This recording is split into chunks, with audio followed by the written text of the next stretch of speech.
నమస్తే. ఈ రోజు నేను ఎందుకు శారీ ఎందుకు వేసుకున్నా అంటే ఈరోజు బతుకమ్మ సెలబ్రేషన్స్. పేరేంటిదంటే హని, రియల్ నేమ్ ఏమో ప్రియాంష. రెడ్డి అనొచ్చు కానీ ప్రియాంష అయితే మొత్తం నేము. ఇంకా నేను కాపీ చెయ్యను. పక్కనే ఉంది హని ప్రియాంష అని. అది బుక్లా ఉంటుంది కానీ కాపీ వేసుకొని రాస్తా, ఎందుకంటే నేను సెలవదు కాబట్టి. టీచర్ నేను సెలవుకైతే బుక్ నుంచి ఇట్లా చెప్పి రాయమంటుంది.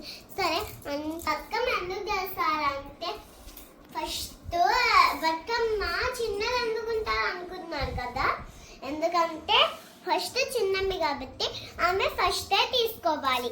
మనకు పెద్దది సెకండ్ ఉంటుంది. సెకండ్ అంటే అక్క, అక్క పెద్దదంటే అక్క, చిన్నదంటే చెల్లి. అంటే ఇద్దరు ఫ్రెండ్స్. అంటే మనం చిన్న బతుకమ్మ పెద్ద బతుకమ్మ వేసినప్పుడు చిన్నది చేస్తాం, చిన్న వేసినప్పుడు ఇంకా చిన్నది చేస్తాం.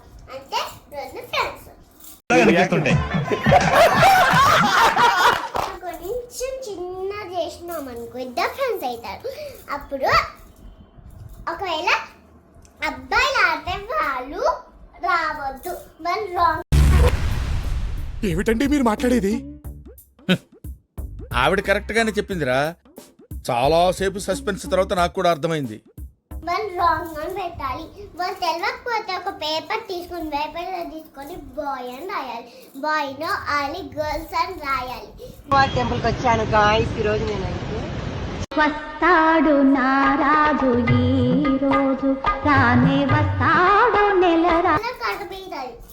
ఇప్పుడు మనం హ్యాండ్ చూపిస్తే వాళ్ళకి అర్థమవుతుంది, లేకపోతే హ్యాండ్ చూపించకపోతే వాళ్ళకి అర్థం కాదు. వాళ్ళ అమ్మాయిలకు రెడీ అయ్యి వస్తారు. వాళ్ళు ఇట్లుంటేనే రావాలి, లేకపోతే రావద్దు. మొత్తం ఈ దాకా వస్తానే రావద్దు, ఉత్తి ఈ వరకు వస్తానే రావాలి. అంటే అమ్మాయిలు ఈ వరకు ఉంటాయి కదా, వాళ్ళు కూడా రావచ్చు, ఎందుకంటే వాళ్ళు చిన్నపిల్లలు కాబట్టి. నేను చిన్నపిల్లలే కానీ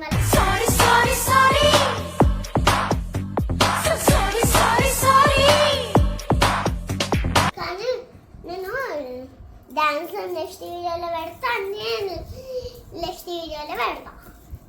like, subscribe and share. Bye bye. ఇన్నేళ్ళు నాతో తిరిగి నా గురించి ఇదేనా మీరు తెలుసుకుంది? నేనేదైనా అనుకున్నానంటే అది పూర్తయ్యే వరకు నిద్రమా. నాకు పిచ్చెక్కిందనుకునే ఈ జనాన్ని నా సినిమాలు చూసి పిచ్చెక్కించేస్తే దిగుతాను. అసలు నాకేం తక్కువైందా? అందం లేదా? యాక్టింగ్ రాదా? బాడీ లేదా? డాన్స్ రాదా? ట్రూప్ లేకుండా ఫైట్ చేయగలిగిన కెపాసిటీ లేదా? చెప్పండి రా, చెప్పండి. ఇండియాలో అందరికీ స్వతంత్రం వచ్చింది, నాకు మాత్రం రాలేదు.